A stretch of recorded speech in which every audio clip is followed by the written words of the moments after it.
Rizik divonis ringan, mengecewakan. Ditulis oleh Putri Diani di siwar.com. Saya cukup kecewa dengan hasil putusan sidang Rizik Syihab, di mana Rizik Syihab dan terdakwa petinggi FPI lainnya divonis 8 bulan penjara dalam kasus kerumunan di Petamburan, Jakarta Pusat. Pembacaan vonis dilaksanakan di Pengadilan Negeri Jakarta Timur pada Kamis 27 Mei 2021. Pada akhirnya persidangan yang panjang membuktikan adanya pilih kasih dan tindakan pada sejumlah orang. Sebelum persidangan terjadi, Rizik sempat berbelit-belit dan mengulur waktu saat masih berstatus saksi dan akan diperiksa di Polda Metro Jaya. Ia sudah dipanggil sejak Senin 7 Desember, tapi tak kunjung hadir. Sebenarnya, saat ini Rizik sendiri masih berstatus residivisme. Residivisme adalah pengulangan perbuatan pidana. Di sini, umumnya residivisme diukur berdasarkan seberapa sering seseorang masuk penjara. Padahal bisa juga ditakar sejak yang bersangkutan berproses di kepolisian.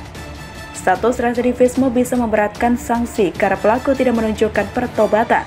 Rizik sendiri menggunakan massa dengan jumlah besar untuk menurunkan hukumannya. Seharusnya, sebagai tokoh yang mempunyai kemampuan tersebut, ia wajib mengendalikan massa. Jangan sampai terjadi vigilantisme. Pihak kepolisian telah melakukan kerjanya dengan baik. Sayangnya, pihak pengadilan bertindakan seolah di bawah tekanan orang lain, masa Rizik Syihab, serta menambah panjang berat sebelah hukum di Indonesia. Padahal Rizik benar-benar bersalah. Dalam memutus perkara itu, hakim mempertimbangkan beberapa hal yang memberatkan dan meringankan. Dalam pertimbangan hakim yang memberatkan, Rizik dinilai tidak mendukung program pemerintah untuk mencegah penyebaran COVID-19. Ini menandakan juga pihak pengadilan takut untuk didemo dan diteror jika vonis lebih berat. Pada fakta persidangan yang terjadi pada April lalu, hakim malah menyalahkan Satpol PP. Bahkan beranggapan jika pihak Satpol PP Kabupaten Bogor belum terlalu maksimal mencegah kerumunan di Megamendung, Jawa Barat.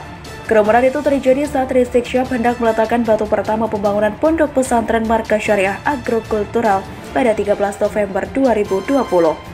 Pihak hakim sendiri tidak meletakkan kesalahan pada terdakwa 100%, sehingga terdakwa mendapatkan hukuman yang sangat ringan. Padahal pada saat kejadian, hadirnya Rizik, Kepala Satpol PP Kabupaten Bogor itu juga menyebut jumlah simpatisan Rizik yang menghadiri acara di Megamendung itu melebihi kapasitas yang ditentukan oleh Satgas COVID-19.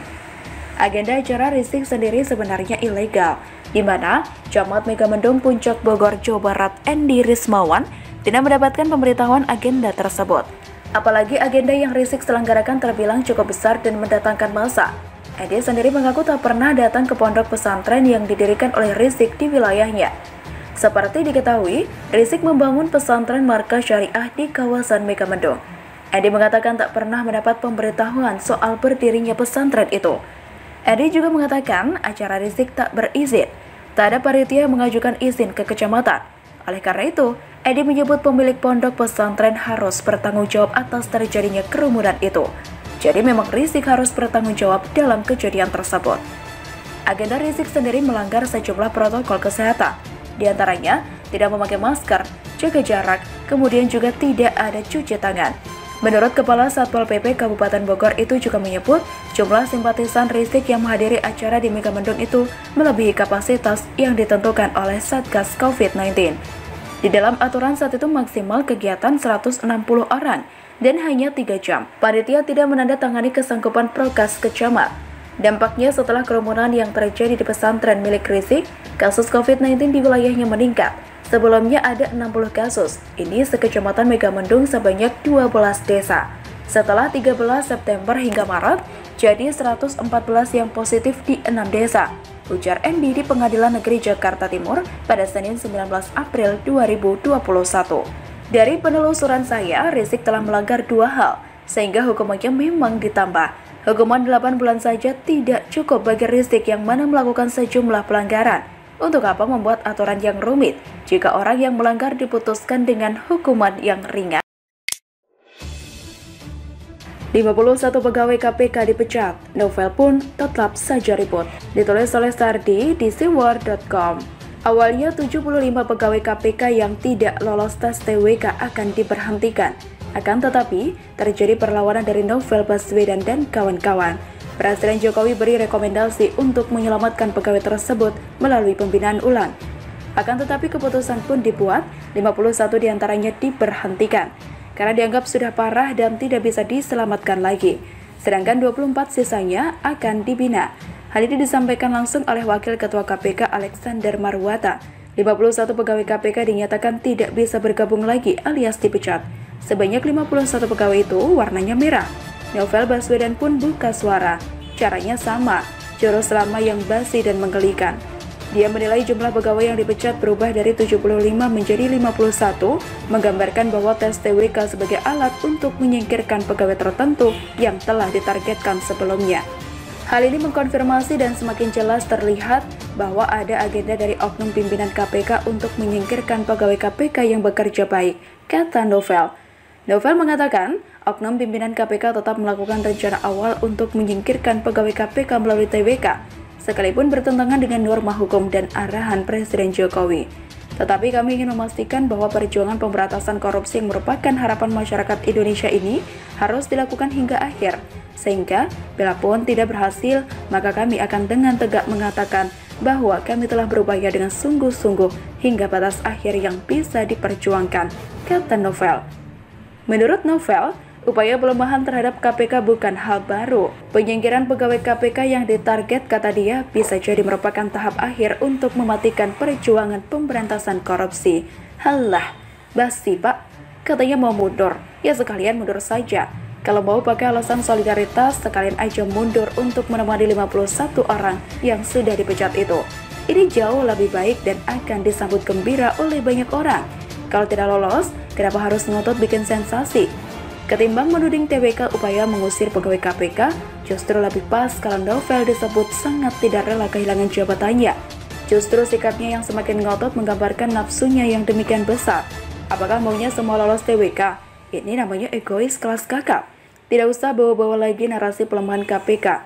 Publik sudah mual dan muak. Lagu lama tidak perlu diputar ulang lagi, bikin sakit telinga. Silakan saja kalau mau berikan perlawanan hingga batas terakhir. Yang jelas, kalau nanti tetap kalah dan usaha tidak membuahkan hasil, jangan teriak lagi menggunakan narasi entah apa lagi. Tidak usah membela diri dengan mengatakan sedang mengusut kasus besar. Memangnya cuma dia yang bisa usut kasus besar. Jadi orang kok sombong banget. Masih banyak orang lain yang bisa terusin pengusutan kasus korupsi. Ibarat begini, seorang presiden sedang gencar melakukan pembangunan masif. Akan tetapi ada proyek lain yang belum selesai meski masa jabatannya habis. Lalu presiden ini marah, protes, dan tidak rela mundur dari jabatannya karena merasa sedang melakukan pembangunan besar-besaran. Kira-kira presiden ini parah nggak? Masa jabatan habis, ya silahkan turun. Ada yang belum selesai, akan dilanjutkan oleh presiden berikutnya. Alasan tadi hanyalah akal-akalan untuk mempertahankan jabatan. Analogi ini lalu coba kaitkan dengan apa yang sedang menimpa Novel Baswedan saat ini. Mirip nggak? Tak lolos tes, marah, protes, lapor ke Komnas HAM, ngakunya berintegritas. Gagal tes aja tak rela?